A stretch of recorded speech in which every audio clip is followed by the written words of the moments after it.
We're doing an impromptu live interview on the channel here with somebody who helped me out a lot in my truth discovery process, and his name is HighImpactFlix, or Brian, I like to call him by his first name as well. He also has like several channels on different platforms. Brian, how's it going? Good. How you doing, man? It's about time we've been doing this. Huh? It's been like months in the making. Yeah, for sure. I mean, it's really nice to talk to you because I tell a lot of people on my channel that you were the one who really helped wake up my eyes to statism. You asked questions, 7 questions in your video, which now I use those 7 questions for my audience, and I put them in the brochures and different videos that I have to share with them a lot of this information that a lot of people do not know about. And really, it's like you brought me in because I was at the time in 2016 very politically minded. I was very much about Trump. I had his water bottle, I had his T-shirt, I have pictures, I can prove it. I was at his rallies, I went to every single one. I watched all of it, right? And I knew everything about the guy. My dad even claimed to like work for him, and I knew people who were like close to him, and it was like I knew everything about this guy. I was able to defend him against all the media attacks, and I was like, man, the left is just out to get Trump, right? But then once I started watching your videos, and you were bringing everybody in, you were bringing the left and the right in, you were very reasonable. You were just asking questions, and you were asking questions about every side in politics, and you were sharing different ideas that not everybody was talking about. I didn't know that Trump was being funded by Sheldon Adelson. I didn't know there was a lobby behind him and he was still getting money when he claimed on his campaign he wasn't, right? There was all these things, and I learned that through you, and you also did collaborations with No More News, Adam Green, right, at the time as well, around 2016, 2017, and then you made this one video where you started asking questions, and these questions were really basic. They said, do you have the right to steal from someone? Does anyone else have the right to steal from you? And then you asked, well, can you give that right that you don't have to a group of individuals, or several individuals calling themselves a government? And that, I was like, I couldn't wrap my head around it at first. I'm like, I was never asked this question at all. Like connecting morality to politics, despite how basic and simple it is, despite how, I care about morality in my everyday life. I don't want violence to be done to my fellow man. I never connected it to politics. I never saw that laws are backed by violence. You really helped connect that for me. And then I started looking in a lot of your older videos, your oldest stuff, which not a lot of your followers know about. You were openly anarchic. You were sharing anarchist ideas. What I would say abolitionist, voluntarist, however you want to say it. You just want people to be free. And I want you to share a lot more about that perspective here, Brian. Since maybe not a lot of your audience even knows this, in some of your older videos, they were like, beautiful, man. I thought you were a professor. You were like doing animations, and you had like the top 9/11 videos on YouTube. They each had like 10 million views each. You looked up 9/11. That was the first result back in the day. They're not on there anymore, and it's like and then you gained like national prominence when the Las Vegas event happened a couple years back. You were on every local news channel. I saw your face on my TV. I'm like, what is this? And so you definitely have done a lot of work, and you're one man. You're a one-man show. I know I put on the summit with about 50 speakers by myself as well, and I think there's so much we can do as just individuals, but you proved it to me. And a lot of my work is inspired from you. So I'm not here to boost your ego. I just want to say thank you for your work, first of all, and for helping me come to realize what I've realized. And I want to learn from you how you came to understand your own mentality. Why you led down that road of anarchism, and how that can be scary for a lot of people who are following the political spectrum today. Well, what's important for everybody to understand is none of us is greater than all of us. No man is an island, and we can all learn something from somebody, even people that you might not like too well. If you just humble yourself and you open yourself up, and you constrain the ego, because we all have it. We all have pride that we need to overcome. We all have ego that needs to be knocked down a notch or two. But if you open yourself up, you can really learn a lot. And then when you learn, you accumulate knowledge, right? And as we learned from Schoolhouse Rock back in the 70s or 80s, knowledge is literally power. But the application of knowledge is wisdom. You can know all there is to know, and if you don't apply it, that's why I wanted to talk to you, because we need to apply knowledge right now. We need to apply we need to use the wisdom that we have to live in this age where they're trying to bring on board transhumanism. You got Elon Musk, who just took over Twitter. He's got Neuralink. This guy and a whole bunch of others like Klaus, Fourth Industrial Revolution, Great Reset, Eat the Bug, Schwab wants to, usher us into the Great Reset and give us this CBDC, centralized digital currency. And I'll tell you this, if we don't get together and get our heads out of our collective derrieres and do something about what is materializing right now on Earth, we're done for. If they bring on the CBDCs, the central bank digital currency online, for example, all our freedoms are gone. I mean, yeah, fiat currency is bad. Oh, I got fiat currency right here. Look at that. That is a representation of your time and laboring energies. That's what this is. How did I get this $10 bill? I gave away my time and I gave away my labor so that I could accumulate this. Now, this is fiat currency, and technically it doesn't have any intrinsic value, but it does have value, perceived value in our minds. I can hand $10 to somebody and I can get, maybe 2 gallons of milk or something like that. So obviously they're not going to give this to me unless they perceive that this is valuable. One day this will go to its natural state of zero. This will be like a Zimbabwe note. They'll have to print out $100 trillion notes just so you can get a dozen eggs. That's how bad this thing is. But as bad as fiat currency is, it still represents your time and your labor. And as bad as this is, you can still I can make a transaction with you, Corey, that nobody will ever know about, unless there's some kind of strip in here that's, monitoring our activities. But nonetheless, we can make a private individual transaction. If I have a personal protection device, a pew pew, and you've got, if you've got the pew pew I want, and I've got these, and you want these more than you want that pew pew, and I want that pew pew more than you want these, we can make a transaction and nobody will be none the wiser. When CBDCs come online, you won't be able to have a yard sale. You won't be able to stuff that $5 bill and that birthday card for that little 5-year-old. Everything you do will be traced. It will be tracked. It will be monitored. Who are you with at the time of the transaction? What did you buy? How much of what you've got do you have accumulated that we need to go investigate? So that's why I really, really wanted to talk to you, because I know that you're connected with a whole bunch of individuals who understand what's going on and have the knowledge and the wisdom to apply what they know so that we can make this world a better place. Because that's what this live stream is about. That's what my whole social media presence about. This is what you're about is, hey, we just want to be free. We just want to be left alone. That ain't too much to ask. It's like, this is pretty basic stuff. I don't want $1 billion. I just want to be free to use my $10. That's it. Right.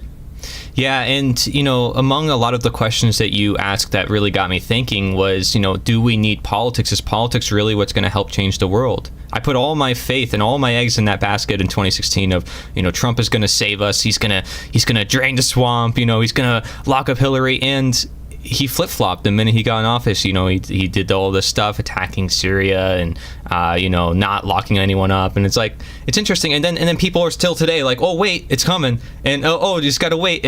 And then you have like these messages and these people and these tons of channels where they're like, just have faith in him as if he's like a religious figure. Like, we need to pray and ask for permission to still be free. And that's the underlying philosophy that never gets questioned is, does freedom work like that? Does freedom require permission? Does freedom require these political processes? And that's when I really I broke out of this nonsense, this game that is called politics, this theater sports show. Well, you kind of touched on the Q prophecies and the breadcrumbs and the 40,000 unsealed documents, but just wait, the swamp is going to be indicted, and there's always that salesman that's willing to give the people the hopium, and there's always going to be the people who want the hopium and will buy onto anything that anybody says. Like Elon Musk is another example of this. Yeah, Elon Musk is doing a lot of good things. Yes, it looks like he he carved out a huge space in the public square, the digital public square, for there to be open dialogue. But if you look at the other aspect of it, man, you cannot be drinking the Kool-Aid of the cult of personality, or you will go down, and history is not going to look very kindly on you if you look at Elon Musk or Joe Biden or Donald Trump or Kamala Harris or any of these people as your savior, because they ain't there for that. They're there to take over and to dominate the world and not give you freedom, but take whatever freedoms you have left and take some money out of your pocket while they're at it. Because for these people, when you arise to the status of an Elon Musk or a Henry Kissinger or a Donald Trump or a Donald Rumsfeld or anybody, yeah, we know their names, but there are more powerful people behind the curtain. And for these people, these psychopaths, it's more than an issue of money. It's more than an issue of accumulating wealth, because they have far more than they could ever spend in 100 lifetimes. For them, it is grabbing the ring of power. I want to control you. And all we're saying is, we just don't want to be controlled. We don't consent to this. And if I don't consent and you're still trying to force me to do that, well, what's that called? Well, on the sexual scale, it's called rape. On the life scale, it's called murder. If somebody doesn't want to give their life away, but the other person wants to take it, that's called murder. And really, it all boils down to one cardinal sin. And that cardinal sin is, you can have 10 commandments if you want, but there's really only one commandment: thou shalt not steal. Don't steal that person's, life. Don't steal that person's goods. And you mentioned politics too. It's really hard to get away from politics when so many people are immersed in the cult of personality of politics. And I like what Larkin Rose, how he defines politics. Politics is nothing more, nothing less than the clever and deceptive art of using euphemisms, lies, emotionalism, and fear-mongering in order to dupe average people like you and me into accepting and even demanding the chains of their own enslavement. And that's what you do, whether you're Republican, Democrat, or libertarian, is you're going to the voting booth to cast your support for somebody to rob and rule you. It may be less. Oh, give me the chains of my oppression, but just make them a little bit lighter. Oh, and by the way, I don't want you to just rob and rule me. I am giving you my permission to rob and rule my neighbors. You know what that's called? That's called immorality. That's called doing to others what you wouldn't want done to you. That's why I don't vote. Yeah, so what started you on that process? And I want people in the chat as well, if you want, share your experiences as well while you're going on with this. I want to know, what really started you on this process? From creating all this content, having several channels. What really started you with this? Was it a life experience, or was it, Ron Paul, some people will say, really started making them think? Was there any particular process where you were engaged in politics long ago? Ron Paul was a key component in this, but I was, up until about 2006 or 7, I can't remember when I read the book, but up until about that time, I was apolitical. I wasn't Republican, Democrat, or anything. I didn't even know what was going on in the realm of politics. I never watched TV. I didn't even own a TV from 1994 until 2010, I guess. I don't know what it was. But somebody gave me a book called The Creature from Jekyll Island by G. Edward Griffin. I read that, but this thing is a big book. It's got a lot of resources in the end, and he backs up everything that he says. And when my eyes were open to who owns this, because unless in politics, unless you're talking about who owns this and how are we going to bring them to justice because they need to be brought to justice, you ain't talking about nothing. Yeah, you could talk about Ukraine, but guess what? You can't fund Ukraine without funny money. You can talk about the military-industrial complex, but guess what? You can't fill the coffers of the military-industrial complex unless you have funny money. And like Amschel Rothschild said, give me control over the nation's money, and I don't care who makes the laws. I don't care what the Democrats say. I don't care what the Republicans say. I don't care what Congress says. I don't care what the judges of the Supreme Court says. I don't care what the Constitution says. All I care about is I control the value of your time and labor. And if you think about it, whoever does own this, I'm talking about not just the issuance, but the value thereof. They own you. They own your children. They own your grandchildren. They own your time. Your most precious commodity on this earth, and it's limited, is your time. And the next thing is your labor. They own your strength. They own you putting your hand to the plow and the sweat of your brow and all that stuff. They own your chicken noodle soup. They own your car. They own the property that you got your house parked on. They own your dog. They own your cat. If they've got this in their back pockets, they've got you in their back pockets. And if a Republican or Democrat is not going to operate on the plank of, we got to get rid of the Federal Reserve and figure out how to reinstall sound money, you're not talking about anything. You can talk about gun control. You can talk about abortion rights. You can talk about how the Democrats hate Republicans. But if you don't put the axe to the root of the corrupt tree that owns this, You're not talking about it. This is the most important thing to talk about. And let's see, have I talked to you, Corey, have I talked to you about goldbacks? Yeah, you did say some state is doing that, right? Yeah, there's 3 states doing this. And check this out. I'm not a salesman for this, but people are like, okay, what's the answer, Brian? If it's not fiat currency, if it's not CBDCs, what is the answer? The answer is sound money. And when I say sound money, I mean real gold and silver.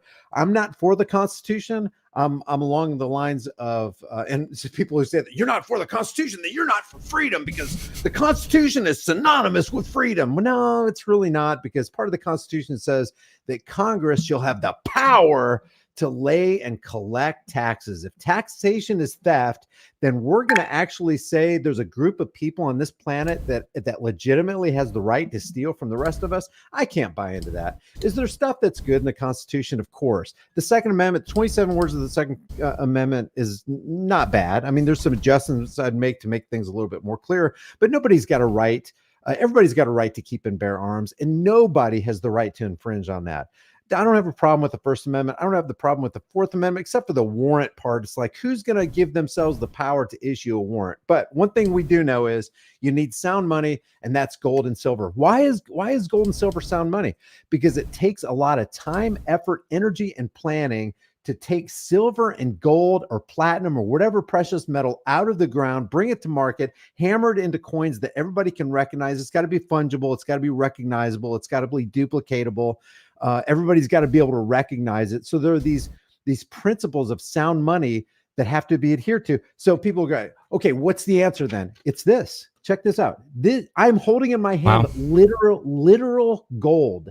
This is 1/20th of a troy ounce of gold. I don't know if you can see. Not sponsored, by the way. No. I'm not sponsored. Yeah, we're not sponsored. I don't get paid by these guys. These guys did give me this wallet. We're showing real money. Yeah, this is real money, and this is actually being used for transactions. Now, what the government will respond with this, by the way, this is limited.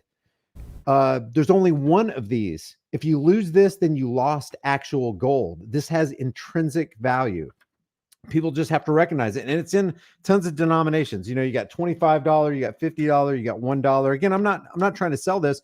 I'm just trying to give you an idea of how we can replace this, because we got to replace this. And there ain't no way any of us should agree to the CBDCs, because one thing that we learned about gold on August 16th, 1971, is the gold window was closed by Nixon. He said, I've got with Secretary Connolly, and we've decided to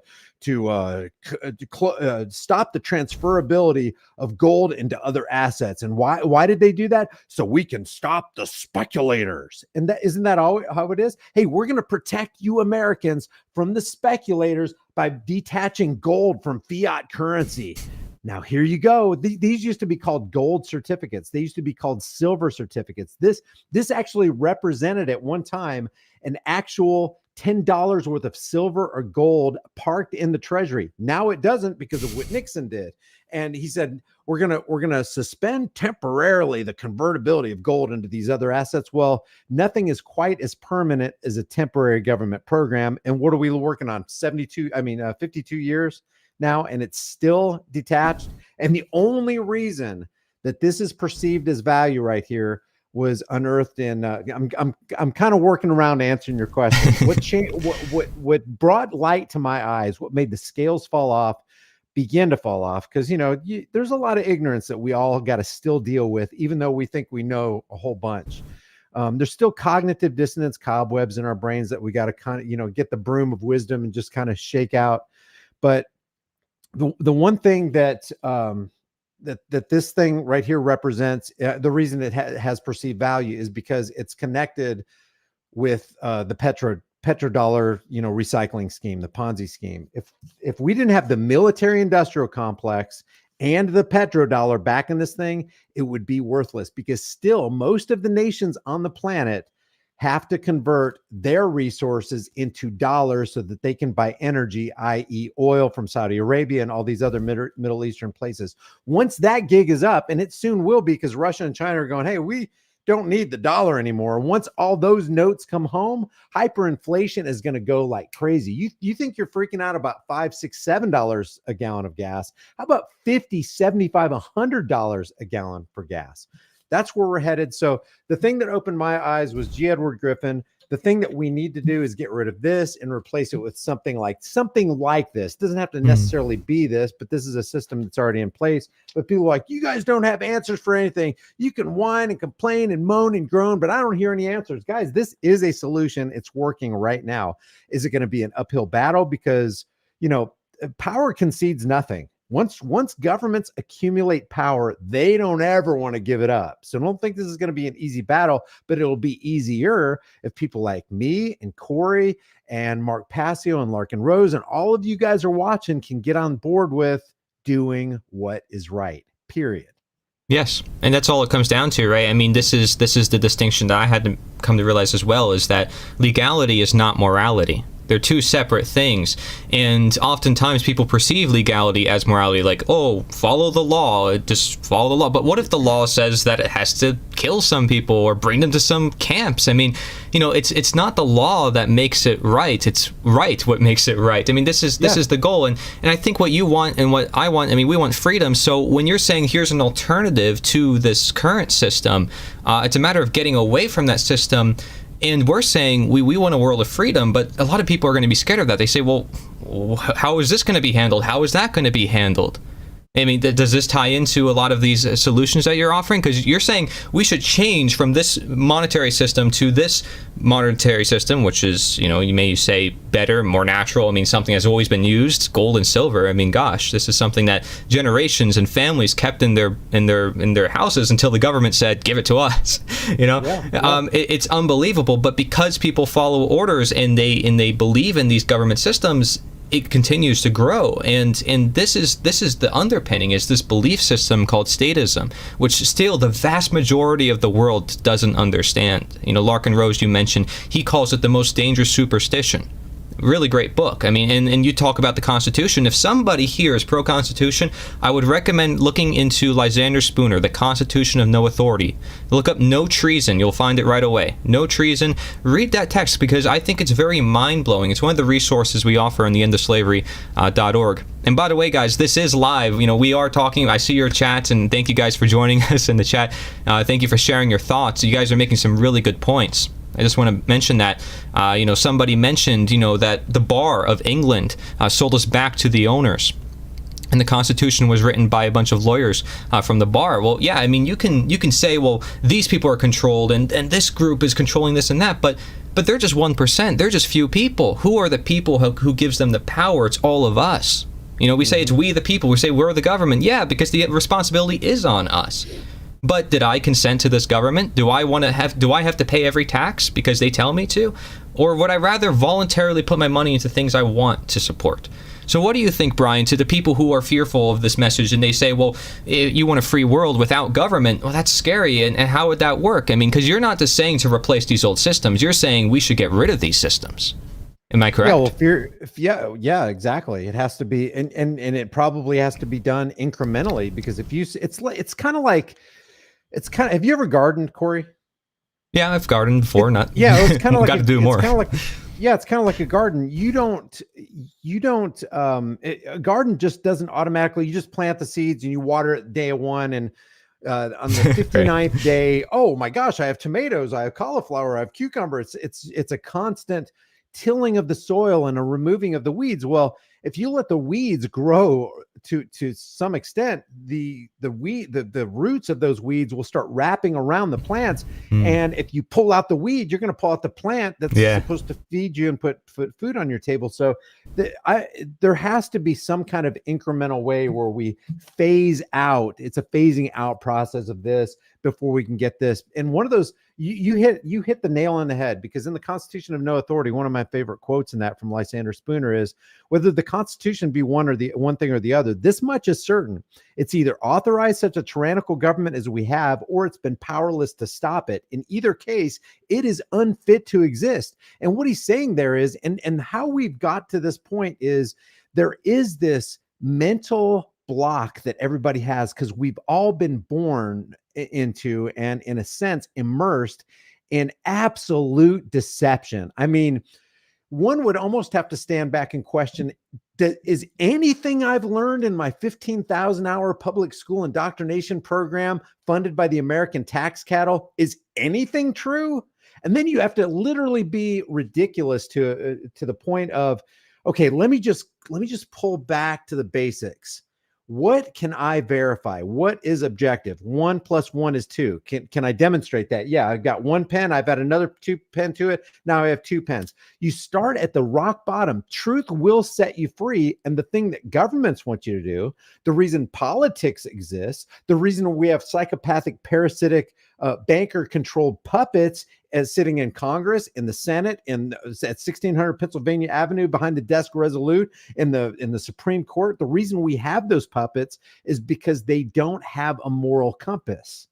And when you don't have a moral compass, I like what who was it? Samuel Adams said, no people will tamely surrender their liberties, nor can any be easily subdued when knowledge is diffused and virtue is preserved. On the contrary, when people are universally ignorant, and that's where the fear comes from. A lot of fear comes from ignorance. I don't know about you, but when I was a kid, I was truly scared that there was a monster under my bed. And I would be like, I'd be over here at the light switch, I'd be over here. And I'm just ready to jump in my bed because I was convinced in my mind, so irrational, that if I didn't go fast enough, some unseen hand would come out and just grab me and pull me out from under the bed. That's the kind of ignorance a little kid has. Imagine the ignorance that we all have because we've been in the 15,000-hour indoctrination camps. So when knowledge is fused and virtue is preserved, you can't be taken in. You're not drinking the Kool-Aid. You don't have a RIP ticket to show that you are in the cult of personality. So I got my cult of personality. Yep, I'm totally for Biden. Or how about this? People know they're deceived because they go, well, I didn't like Trump, but he was the lesser of two evils. What are they literally admitting there? I chose Eve. I wasn't forced to coerce. I literally spent my time. I took off of work. I used my resources. I stood in that line. I pulled that curtain and I pushed that button for somebody I knew was evil, but I considered him a little less evil than the other guy. They've actually gotten us to the point of demoralization, dehumanization, to the we'll accept anything. And if we break that chain right there, the floodgates of freedom is coming at you, baby. Can I get an amen? I mean, this is something that's so fundamental, so basic, so essential. Everybody knows it because they even say it. Well, I didn't like Joe Biden, but he was the lesser of two evils. It's just, we live in crazy, crazy times. So you hit the nail on the head. It is a superstition, like Larkin Rose said. By the way, that is one of the best books I have ever read. It's understandable. He says it in a way everybody can comprehend. He's knowledgeable about it. You can verify everything that was said by just sitting back and asking yourself just a couple questions. One of those questions is it ever right, ever, to initiate unjust force and violence on a peaceful person who just wants to be left alone? You know the answer to that. I know the answer to that. No, it's never right. It could never be right. It's never right to do wrong, and is never wrong to do right. So stop voting for oppression and theft and coercion and violence on other people, and stop buying into. That's why I like what Larkin Rose said about that politics. Politics is I've already said it, clever and deceptive art of using euphemisms. Well, what are some of those euphemisms? Well, gun control. It's not gun control. It's people control. Do you think the politicians really care about controlling inanimate objects? No, they want to control you. So why does a politician who says, hey, trust me, want to take guns away from you? Because he can't be trusted. He doesn't trust you with firearms because he thinks you're going to maybe resist the policy that's about to come down the pike. So yeah, you hit the nail on the head.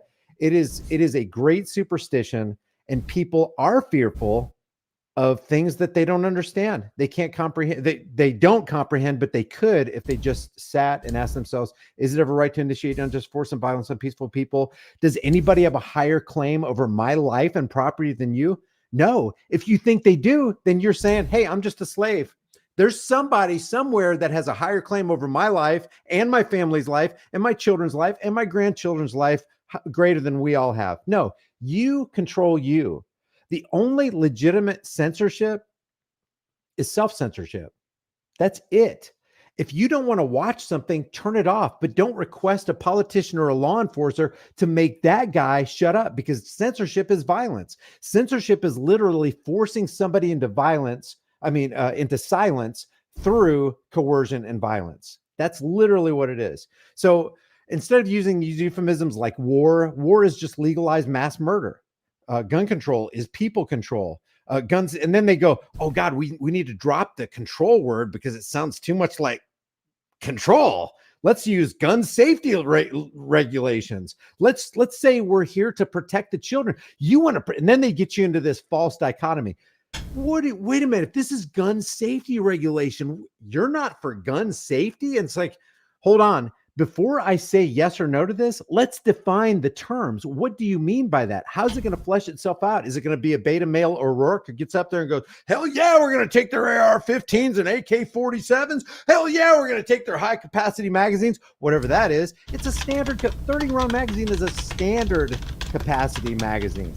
But what is Beto saying is, he's saying if you own an AK-47, an AR-15, a standard capacity magazine, we, the government, will view you as a criminal. And because we view you as a criminal, we think that we have the right to go into your house, violate your Fourth Amendment right to be secure in your person's house, papers, and effects, so we can steal your Second Amendment right to protect yourself. It's a convoluted, crazy world that we live in, and most of the people you will encounter are glazed over zombies because they believe what fake stream CIA infiltrated Operation Mockingbird MK Ultra is telling them. They believe the Donald Lamones from the Communist News Network. They believe the Sean Hannitys from the Faux News Network, and they can't see. Like, this is why you can go to Thanksgiving dinner with your family that you haven't seen for, I don't know, since last Thanksgiving, and they look at you like a horse staring at a new gate, and they do not want you to talk about politics, and they do not want you to talk about religion, because they've literally been programmed. They don't call it TV programming for nothing. Everybody that you meet has, and you have too, and I have too, we have this measure of programming inside of us, and we have to deprogram ourselves so that we can find our humanity, get back to basics, and run society without force, violence, theft, and coercion. And there you go, right there. So this is the action right here. I mean, people say, like you said before, what's the action? I mean, this is the action. It's education, and I'll explain why in just a second. So if you look on the screen, guys, right here of this stream, you'll see there's a bunch of abolitionists. I share a lot of the abolitionists from the past, one of which we mentioned, Lysander Spooner, for this reason. They knew what to do, and they did not use politics. Wow, they didn't use politics to end slavery? You know why? Because politics was upholding slavery. They said it in their own words in their own documents. And not only were they talking about the chattel slavery at the time in the 1800s, they were calling out other forms of slavery, particularly economic and political slavery. As Lysander Spooner said, the government, if you are under a government which you do not want to be under, you're still a slave. He was criticizing the government because although they were helping to act like the moral victors of the Civil War, saying we helped free all the slaves, they did that so they can keep their other forms of slavery, such as taxation and under their jurisdiction, which the slaves, still had to play by their rules. And Frederick Douglass, even in his own autobiography, tells people taxation is basically still slavery. And you can read this. He actually thought it was nice of his master to whip him less and to give him benefits on the plantation, but he realized that's actually more dangerous of a form of slavery than overt physically just telling him that he's a slave, because he actually wanted to be a slave in that circumstance. If there's benefits that comes with it, if he grows comfortable in his slavery, he will remain a slave. So he actually saw democracy, essentially republics or these smaller forms of government, as being more dangerous than communism or some of these really overt governments that people like to say, oh, these are the enemies, because it's a sophisticated form of slavery. It's saying, oh, well, you have a voice, you can vote, even though you're still a slave by definition because you're under a government which you did not personally consent to. Now, if you do, does everybody? Are you voluntarily choosing where to put your money in this system? Because taxation is just another word for theft. It's another euphemism. As you mentioned euphemisms before, That is what it is. And I would like to see if somebody thinks there's a justification for it, because the only justification that someone can make is the individual being violated for the collective. And that is the same exact justification that was used in World War II over and over again, from Hitler to Stalin to every single world leader at the time, saying, well, because of this problem, we need to violate the individual's rights, steal from this person so we can provide for everybody. The greater good, the collective. What greater good? What collective? It's a social contract that you never signed.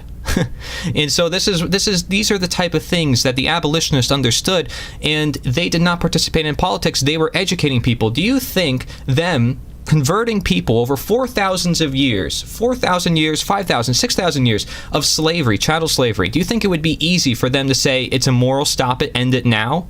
And that's why they were called immediatists. They were not somebody who said, well, we need to pass laws, gradually make it better. Let's make it so that way the slaves get whipped less per day and their conditions are better, or they go to a new plantation. They said, no, it's wrong, end it now.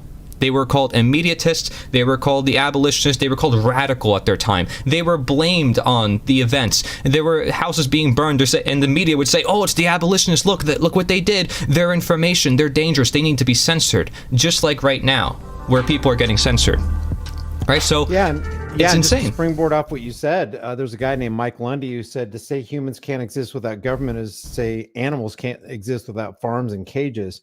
See, a lot of people are like, but what would we do without government? Without government, we can't have schools, roads, bridges, clean running water. The entire fabric of human society would devolve into chaos.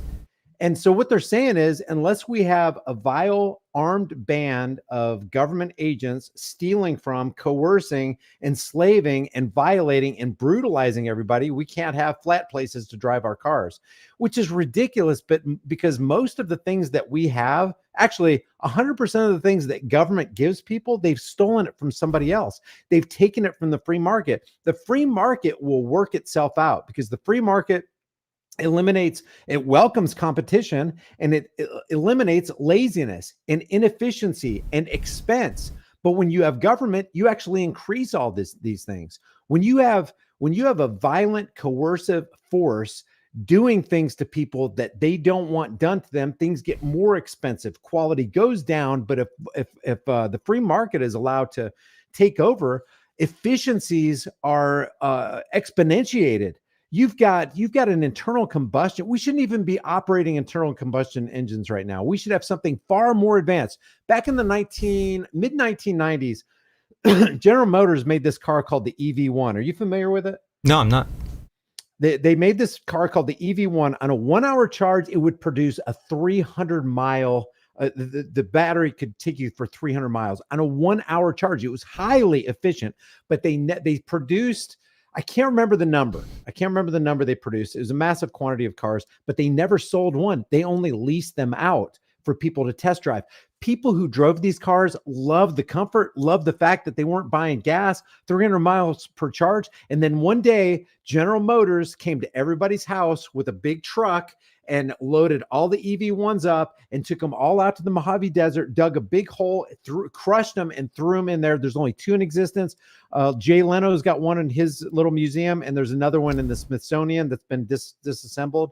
But that right there shows you we had the technology back in the mid 90s. We had a hydro-powered car. What was his name? Stanley Meyer. Stanley Meyer had a hydro-powered car that could go, it's just a crazy amount of miles on some water machine that he had. This guy was killed in a not a Golden Corral, but a Cracker Barrel restaurant. He mysteriously died in front of his brother, and all of his plans dissipated. Nikola Tesla had all of this stuff where his goal was to offer free power to everybody in the world.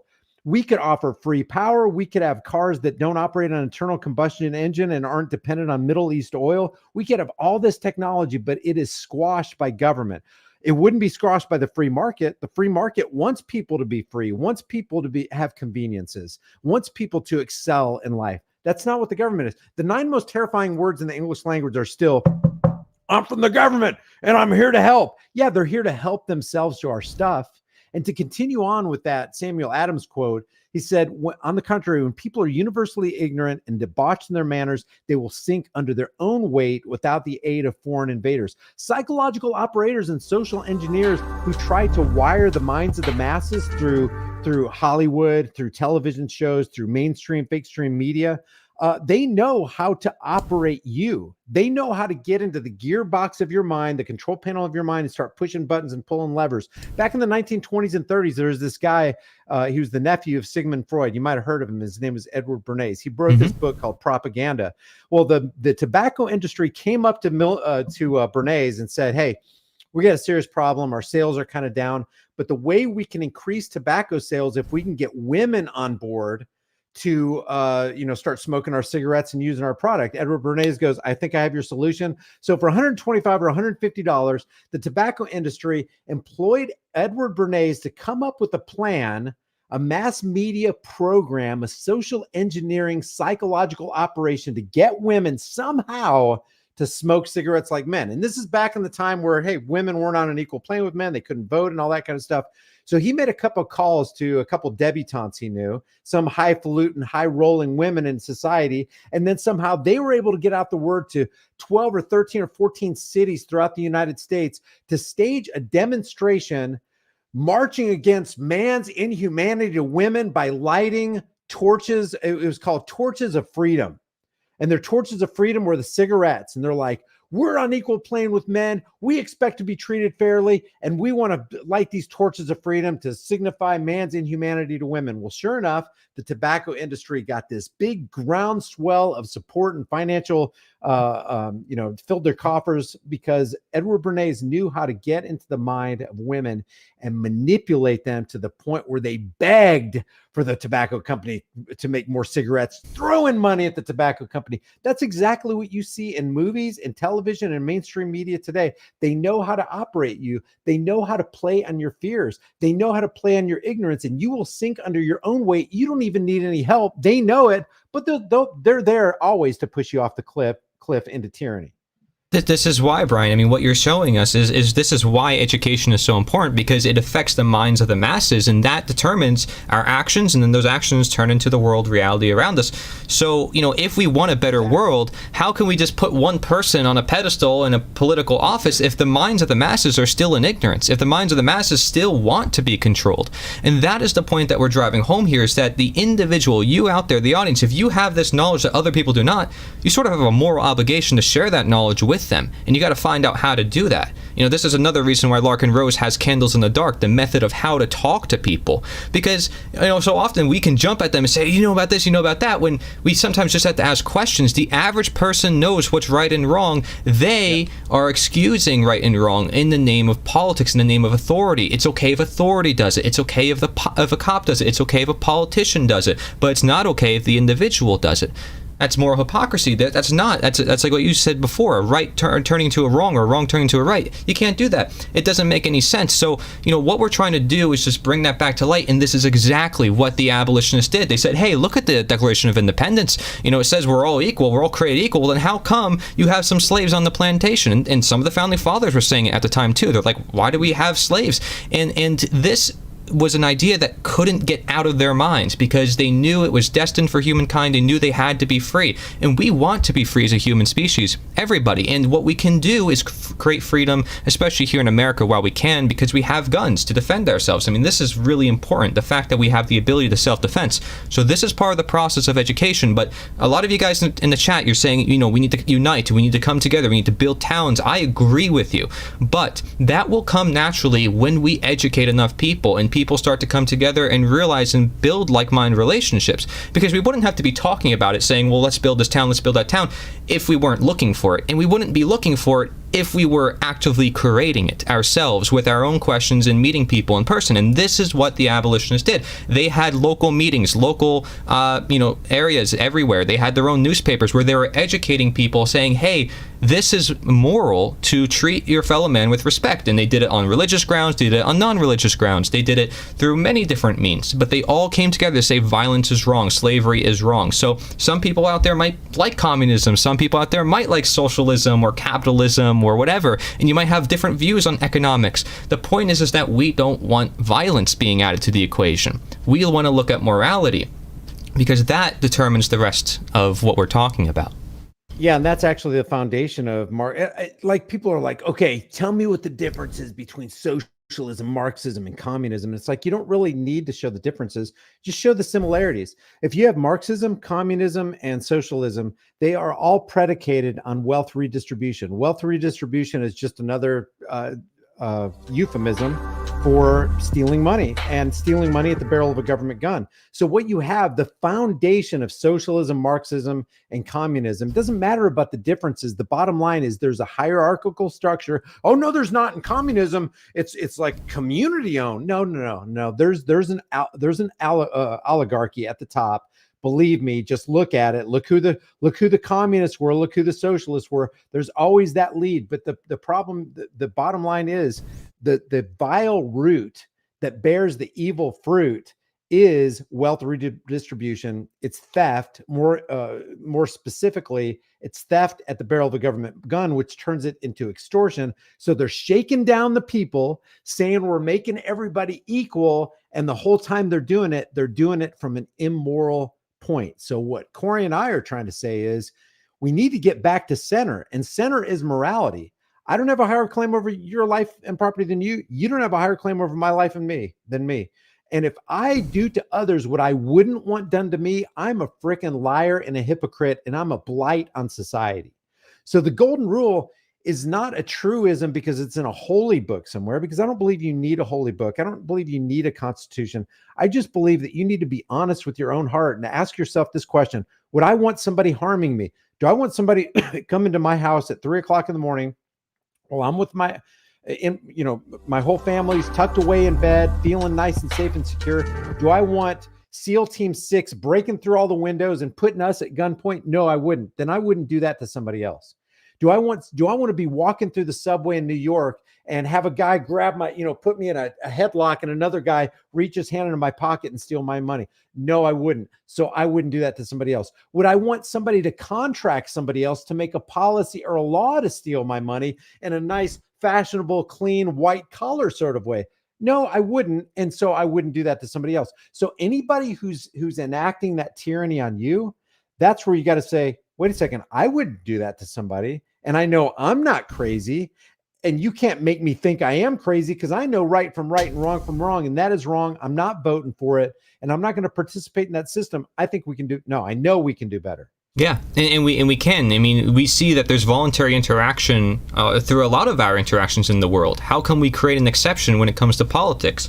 We say, well, for this healthcare benefit, for this big program, we need to, again, steal from the individual, this group of individuals for everybody else. Yep. It's like, would that person steal from their neighbors on their own? No, and they're going to use some third party that they call government that seems legitimate to everybody, that seems moral, for committing an immoral action that they wouldn't do themselves. I mean, what hypocrisy. So this happens in the minds of the masses, guys. I mean, this is not something where it has anything to do with politics or politicians. If we say, okay, we want lower taxes, okay, that sounds better, right? We're getting less of our money stolen. Guess what? You're still getting your money stolen. Now it's actually worse, as Frederick Douglass would say, because now you are actually making people comfortable with their slavery, with their money being stolen from them. So this is the problem with limited government or limited slavery. This is why the abolitionists said end slavery now. They didn't say limit slavery, reduce it, because if you allow any of slavery, any wrongdoing, it will continue to grow. That's how it works, if you legitimize it at all. But if you teach people of the world and you say, no, it's wrong all the time, this is why people don't even try chattel slavery nowadays. They don't even attempt. The average public, they generally see it as wrong, is because they have a conscience built, and it's very natural for us to just leave people alone, let people live their own lives. But the invisible violence by government that happens on a day-to-day basis, people don't see, because it's happening in certain areas, and it's still being carried out by order followers. All that's being carried out by order followers. It's just 1% of people giving out the order. There's people out there that say it's the Democrats, it's the Republicans, it's this group of people, like I said before, but it's like they're the ones giving the orders. Who's actually responsible? The people carrying out the orders or the people giving the orders? It's That's the a good person. point. Yeah, and you can answer this yourself, guys. I mean, it's the people carrying it out. They're the ones responsible for their own actions. I could tell Brian, hey, jump off a cliff. You're not going to jump off a cliff because you recognize that's wrong. It's not something you should do. It's unhealthy. It's not right. You know, it's. But if we all hold hands and jump off the cliff together, I'm all for that. And we saw that psychological operation play out in the last 2.5 years. Corey, did you ever think that you would walk into a bank and it would be okay? No, required, mandatory to put something over your face. I never thought I would see that, man. This is just ridiculous. Yeah, and the fact that so many people are willing to comply with it shows you that whatever is put on the TV is what is going to be done. And, you know, some people are going to have fears at first because it's being told to them so many different times by so many different people, but do they actually know themselves? And so, I mean, this just shows you the power of propaganda and what goes on in our minds, which is why we as individuals have to educate our fellow man and be willing to reach out. We might want to hermit and isolate ourselves and go off the grid because we feel like the world is never going to listen to us and nobody's ever going to care about this message. I know there's a lot of people in this community who care about freedom and they think the slaves are going to remain slaves, or the people who want to be controlled are going to stay controlled. But we cannot have that mentality. If we care for our fellow man, we care about freedom, we care about everyone's freedom. We don't just care about our own, and we don't just isolate ourselves. We have to bring it to the world. That's the only way we get out of this mess. And we don't get there gradually through time, through reducing taxes and putting new politicians in place. No, we create the change by talking to people, by asking questions, by building the communities. You guys say, oh, we need to build communities. You build it. Don't wait on us or the content creators or the people with the influence. We want you to be the influence. At least I want other people to be teachers. I don't want to be the only one doing this, right? Like Brian, you inspired me to create content because I see I have to be doing something. I see I have to be speaking up. The whole summit that I'm creating here, all these speakers, what we're saying is you get involved. We don't wait for our latest content. Don't wait for our latest video. Don't start becoming a consumer and just taking us as the new media. Start being the media yourself. Encourage the people who are in the dark, who don't have any access to this knowledge. They don't even know this event is going on. They don't even see this perspective, let alone the fact that it's a possibility they can live free without violence or coercion. They don't even think that's possible. Just as a suggestion, one of the practical ways you can put the boots on the ground and play this out in your daily life, and it does take courage. It does take you stepping out of your comfort zone and making a difference for people in your zone of influence, is if you're driving down the road and you see a cop pulling somebody over, and this can be very dangerous. So I'm offering this up as an example. That's why I have my police accountability channel called Here's the Deal, because Corey, you hit the nail on the head again. When you said order followers, one of the worst things, one of the conduits, let's put it this way, the tunnels through which most evil enters the world is through conformists. It doesn't come through moralists. A moralist does what is right regardless of what he's told. A conformist does what he's told regardless of what is right. That's why you can have an individual whose whole job it starts with putting his hand on a Bible, raising a right hand toward heaven, saying, I swear to protect and defend the Constitution against all enemies, foreign and domestic. Part of that Constitution is the First, Second, and Fourth Amendment. And what do cops go out there and do? They violate the First, Second, and Fourth Amendment. No problem at all. So they're the conformists. It's hard to get a person to come to the knowledge of the truth when his paycheck depends on him not understanding it. So when you have an order follower who's deriving a paycheck from doing something that he's convinced himself in his mind is right, but in his heart of hearts he knows is wrong, one of the ways you can be boots on the ground for freedom and stave off the veil of tyranny is if you see the cherries and berries on somebody pulled over. Likely they're being pulled over so they can be extorted by the road pirate. You are perfectly within your right to pull over somewhere safe and get out and record that cop. You don't have to say anything, just record. You remember, you got a Fifth Amendment right to be silent. You don't have to incriminate yourself. You don't have to answer questions, but you can record. And a lot of those times when you're recording a cop, he'll start doing right because you've just offered a layer of transparency he wasn't expecting. Maybe he's got a body cam, but a lot of times they don't turn it on. And when they activate those body cams and do a FOIA request, they drag their feet on it. It takes 3 months, 6 months, 2.5 years. And then when you get the body cam, it's redacted. But if you record it, you've got everything. You can upload it right there on roadside. You don't have to wait for a FOIA request for a body cam. And cops are starting to know this.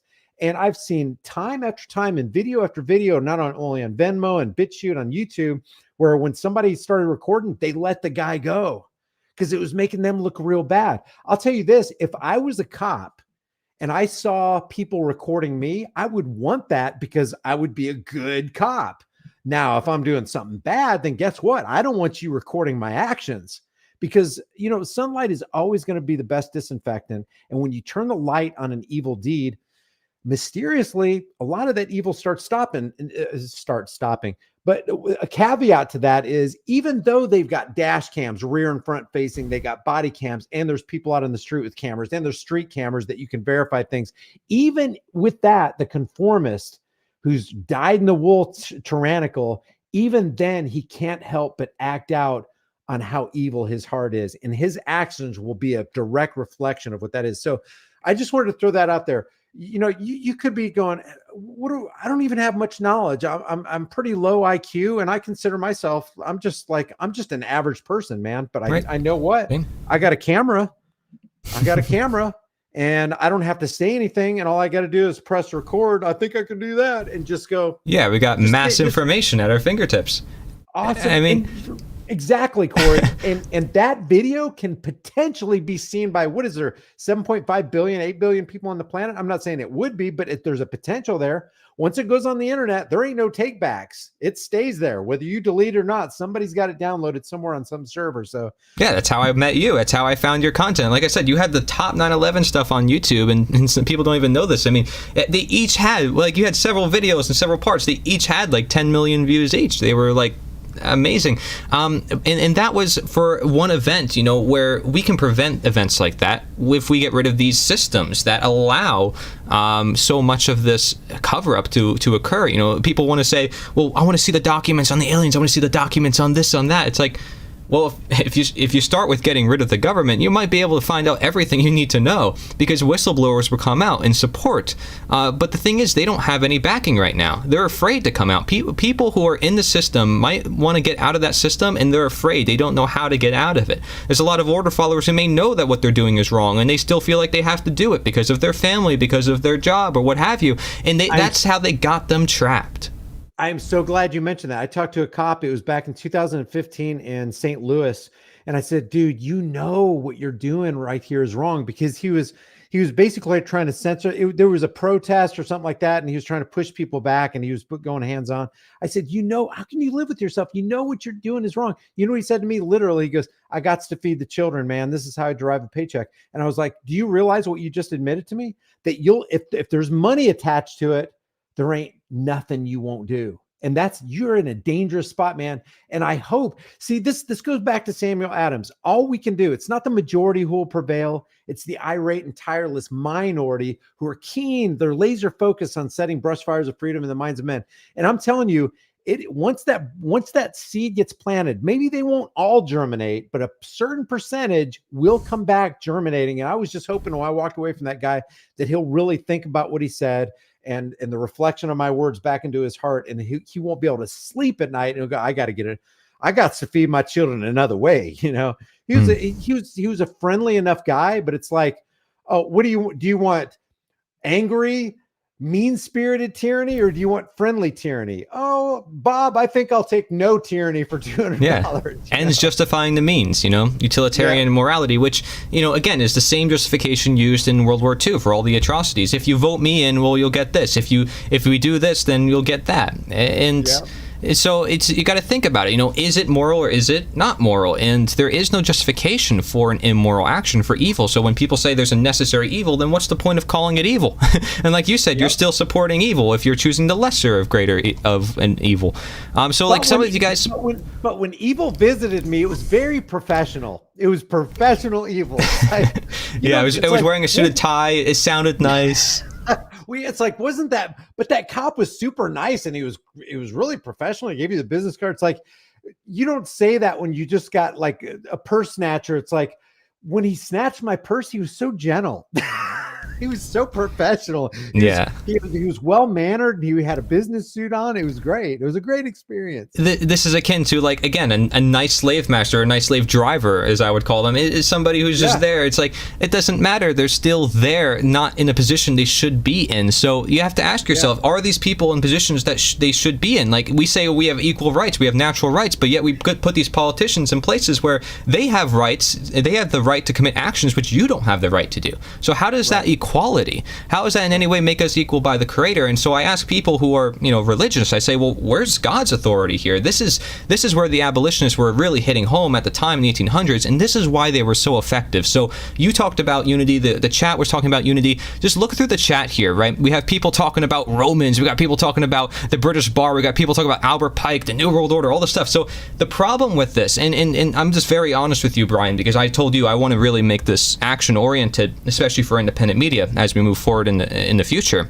My goal is to bring action to this community. I think there's already millions of people who want freedom. They just don't know what to do with it. So if you look at this, there's some confusion. Like, people are talking about this, talking about that, and there's so much we can talk about. We mentioned this guy, we mentioned that, because we live in the age of mass information. It's great. But that's one of the downsides of the age of mass information, is we can get distracted. We can be talking about so many different things that may not actually get to the root cause of the problem. And this is, again, what also may overwhelm a lot of people. So what did the abolitionists do? They said, we want to end slavery regardless of their other differences. What did the revolutionists of America do? They said, we want to end the British, even though they had slaves at the time. Some of them said, could we end slavery at the same time? And it was hard for them to do too many things at once. But they all focused all their time and energy on one effort, and it ended. So this is what we got to do, is if we want to unite, we have to understand what we are trying to go after, and that is our own belief systems. And to see our fellow man as our fellow man is all we're asking for. We're not saying, oh, these people are statist or these people are bad. No, we're all equal here. But that is just a matter of understanding that we're all fellow men, and we enslaved each other. We enslaved ourselves. So thank you guys for joining me. I think Brian has to go now, but yeah, I do. But let me end with one thing. I love everything you just said. I totally agree, sure. and I'm bored. And yeah, there is so much information, and it is great, but it is also overwhelming. But just one nugget to take away is, nobody has a higher claim over your life and property than you. If anybody's initiating unjust force and violence on peaceful people, they're doing that with, and an injustice against one man anywhere is injustice against all men everywhere. Just work on yourself. When you work on yourself, you will automatically make the world a better place. And then you spread that out and you duplicate well, not really duplicate, but you inspire others to be better in themselves. And that's how you make the world change. And it can have a massive ripple effect that will have a positive change. It'll yield a positive change. Yeah, Brian, thank you. You detail so much of what's going on, not just in the roots, but the symptoms. And I just see that a lot of people may tend to focus on the symptoms, like what's happening in today's world, what's the latest event, what's the latest psyop, what's the latest false flag, or what have you, when the root cause has always been this mentality we call statism. So I encourage that people look into this mentality, because this is what we're saying is at the root to everything. You put out a video on your channel, the most important thing you need to know, on your Grease Monkey videos channel.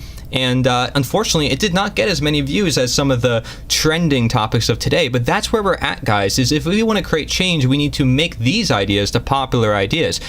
That slavery is still occurring, or that, there is violence occurring and people are allowing it. And it's through this belief system that psychologists can understand. History even proves it. The abolitionists we're talking about, historians are ignoring it. And we have all the evidence here. We have so many documents in this event with over 50 speakers and hundreds of resources. It's very much evidence. So, I encourage you guys to get involved. I have a method where you guys can send me articles, right? And I will turn them into videos for you. I'll help you create your content. We can work together. We can all be the independent media. But this is what we need to do. We need to unify, just like the abolitionists did back then, for their very hard cause of convincing a population of people who thought it was perfectly natural and moral and healthy for society to have slavery. We need to say it is exactly the same arguments used today for government. People think it's perfectly necessary, perfectly moral, and without it, the world would collapse. They want us to fear our freedom. They want us to think freedom is chaos, when in reality, people are self-organizing. People will come together and voluntarily choose what they want to create. And thank you so much, Brian, for sharing all those great ideas about how we can make that happen. No problem. Just for the audience, don't forget, like this video and share it with everybody you know. Share it on all your social media platforms, and Just to borrow a quote from George Carlin, because it's just so dead on. Statism is a religion, and statism is like the American dream. You got to be asleep to believe it. Statism requires that you believe in it. Freedom doesn't require belief. It just requires knowing, knowledge. Knowledge will always be the enemy of belief.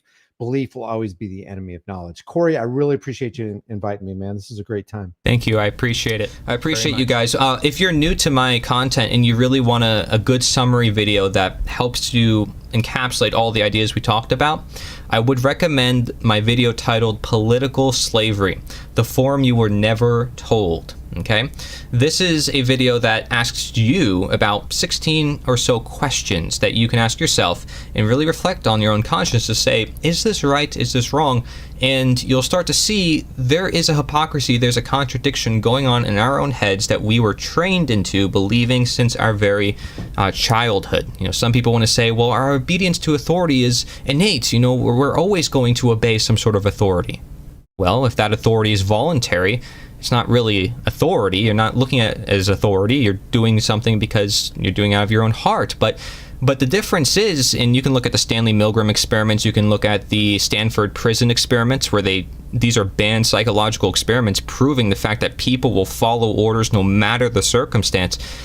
Even though people have this programming inside of them that wants to follow orders, that is something that was trained in them from a very young age in the school system. It literally was designed to do so.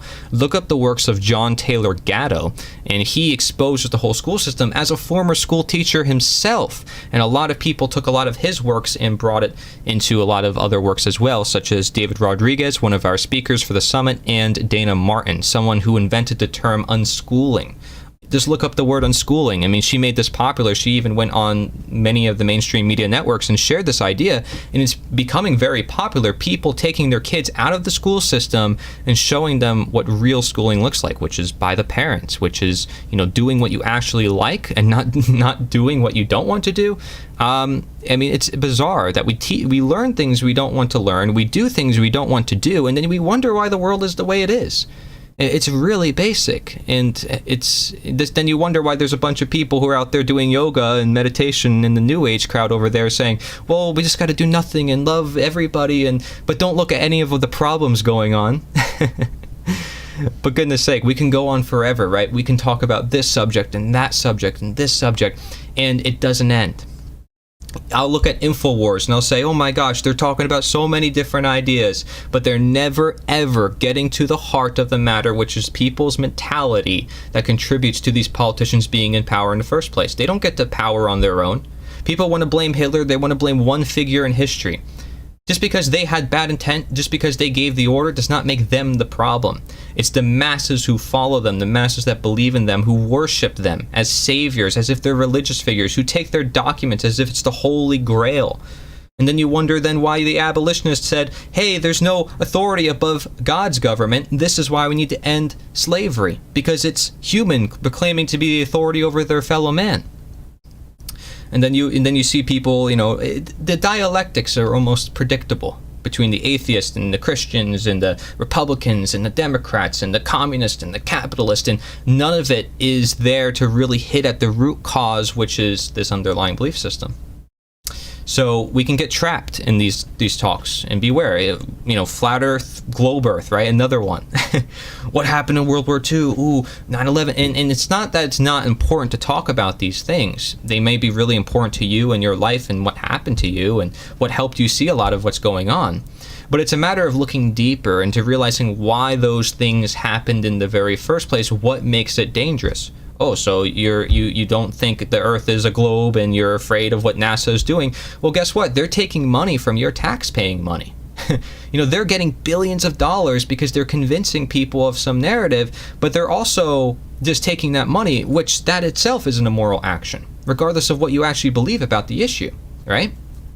So just look at the actions being committed and look at it through the lens of morality. It's something a lot of independent media won't do because that will not generate them the clicks. It will not give them, you know, the monetary gain that they want and the viewership.